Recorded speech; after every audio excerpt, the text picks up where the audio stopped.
Turkey has also just come through an historic election. President Erdogan has been rewarded with a third term in power. What's your view on the economy there? And in particular, how is the collapse in the lira impacting the airline?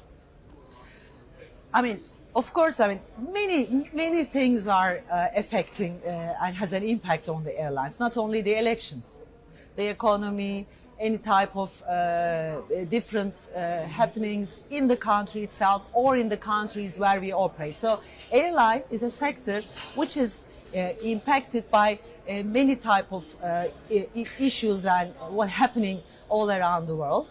Now the elections are over, and what we can say, the 80% of the business Pegasus does is international business. So, and we're carrying most of the inbound traffic to Turkey by our international flights. And the revenue we generate, around 80% of the revenue we generate is the hard currency.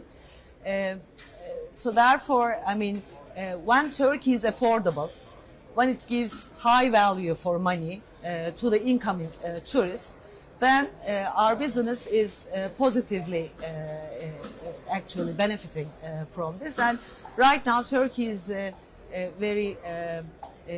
is really very affordable and is attracting many more tourists. Last year we have seen that, and I'm sure we'll also see this in 2023. Guliz, demand is recovering, but there are new challenges emerging within the sector. What would you say is the single biggest issue or the single biggest problem facing the aviation sector today?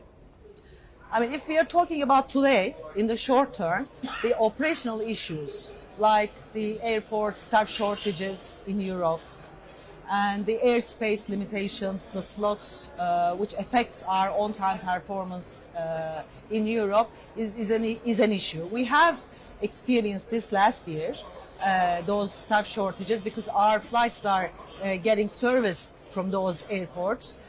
This is an issue. We managed well, by the way. Our on-time performance compared to our peers were higher. We're lower than our expectations and our previous performances, but higher than our peers. And in the short term, I believe this is an issue, again, we may see again this summer.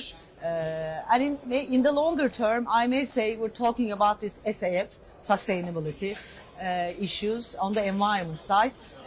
We have to have the work on more on the production of sustainable aviation fuel if we want to reach to net zero carbon emission by 2050.